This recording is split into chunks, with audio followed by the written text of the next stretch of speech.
A canal is 300 centimeter wide and 120 meter deep. The water in the canal is flowing with the speed of 20 kilometre per hour. तो पहले यहां पे हम देखते हैं कनाल को, और कनाल सपोज करो ये कनाल है, तो कनाल को बोला जा रहा है कि ये 300 सेंटीमीटर वाइड है ना। तो यानी ब्रेथ हो गया आपका, सॉल्यूशन में लिखते हैं कनाल का ब्रेथ मैं लिख रहा हूं 300 सेंटीमीटर। इसको मीटर में चेंज करिए तो कितना हो जाएगा 3 मीटर। अब इतना डीप है तो ये हाइट हो गया, तो कितना है 120 मीटर। सो 120 मीटर है डीप, है ना, कि सेंटीमीटर है ये क्वेश्चन में देखिए।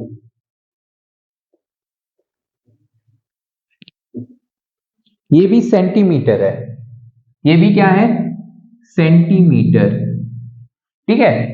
तो 120 सेंटीमीटर डीप है, तो अपॉन 100 ये कट गया, ये 1.2 मीटर आ गया, ठीक है। अब जिस स्पीड से वाटर इसमें जाएगा वो इसके लेंथ को क्रिएट करेगा, ठीक है। तो लेंथ हो गया आपका 20 किलोमीटर पर आवर, यानी 20 किलोमीटर एक घंटे में इतनी लेंथ वो क्रिएट कर रहा है। यहां से वाटर यहां तक जा रहा है कितने 20 किलोमीटर, कितने देर में 1 घंटे में। तो 20 किलोमीटर को आप मीटर में चेंज करेंगे तो कितना हो जाएगा, 1 किलोमीटर में कितना मीटर होता है 1000, तो ये हो गया 20,000 मीटर। अब इससे क्या होगा, तो इससे वॉल्यूम निकल जाएगा इस कनाल का, है ना। So volume of water flowing through canal, है ना,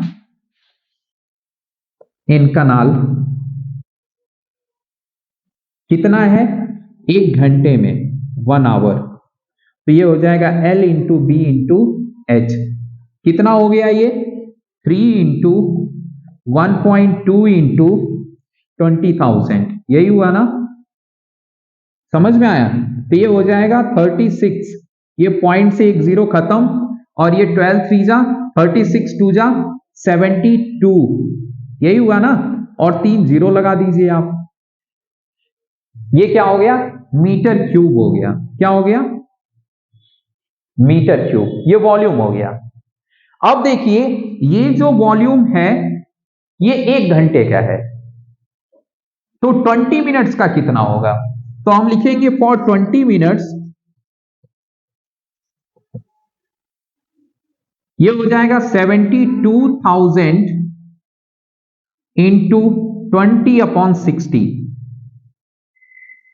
20/60 समझ में आया, 20 मिनट के लिए 60 से पहले तो अपॉन 60 करने से 1 मिनट का निकल जाएगा, और 20 मिनट से मल्टीप्लाई कर देंगे तो वो 20 मिनट का निकल जाएगा। समझ में आया, क्योंकि पूरा 1 घंटे का था ना।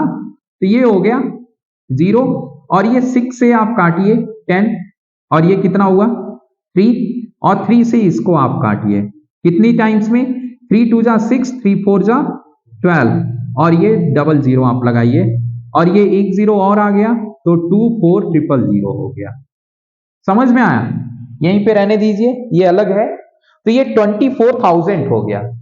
अब ये 24,000 मीटर क्यूब है, क्या है मीटर क्यूब, ध्यान से देखिएगा, ये मीटर क्यूब मैंने लिखा है। और ये वॉल्यूम क्या है 20 मिनट्स में खेत में गिरेगा, खेत में गिरेगा, मतलब स्टैंडिंग वाटर जो यहां पे बोला जा रहा है डिजायर्ड है, खेत में प्लॉट में जो भी है वहां पे 8 सेंटीमीटर क्या है डिजायर्ड है। अब ये पानी गिर रहा है खेत में, है ना, 8 सेंटीमीटर की डिजायर्ड है कि वो 8 सेंटीमीटर स्टैंडिंग हो वाटर। तो इसके लिए हम क्या करेंगे, सेंटीमीटर को हम मीटर में कन्वर्ट करेंगे, तो कितना हो जाएगा, ये कितना हो जाएगा 8/100, यानी 0.08 मीटर, यही हुआ ना, यही हुआ।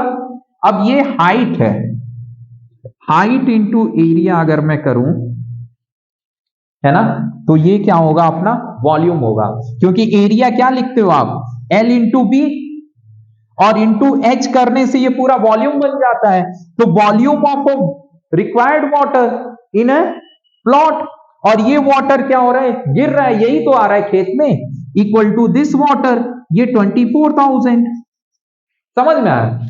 अब ये H की जगह हम ये यूज करने वाले हैं, तो एरिया ये इधर चला जाएगा 24,000 अपॉन ये H की जगह यही है हाइट स्टैंडिंग, ये हो जाएगा 0.08। अब ये 2 डिजिट के बाद पॉइंट है, हटा दीजिए, 2 0 बढ़ा दीजिए, 8 से इसको काटिए, 3 टाइम्स में कट जाएगा।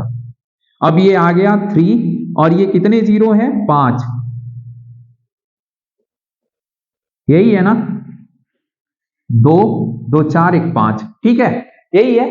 अब ये क्या हुआ, ये मीटर क्यूब से मीटर स्क्वायर में आ गया, क्यों, क्योंकि एक डायमेंशन h जो था इसमें इन्वॉल्व, LBH करके वॉल्यूम बनता है, L into b into h, एक डायमेंशन हाइट मैंने रिमूव कर दिया, सिर्फ एरिया निकल गया, तो ये मीटर स्क्वायर बच गया।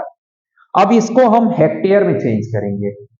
1 मीटर स्क्वायर 1 मीटर स्क्वायर में कितने हेक्टेयर होते हैं बताइए, तो 1/10,000 कितना होता है, 1/10,000, तो इसको 10,000 से आप डिवाइड कर दीजिए, ये हो गया 30 हेक्टेयर,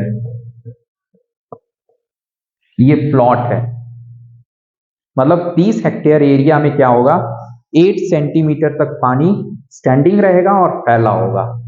समझ में आया? चलिए नोट करिए।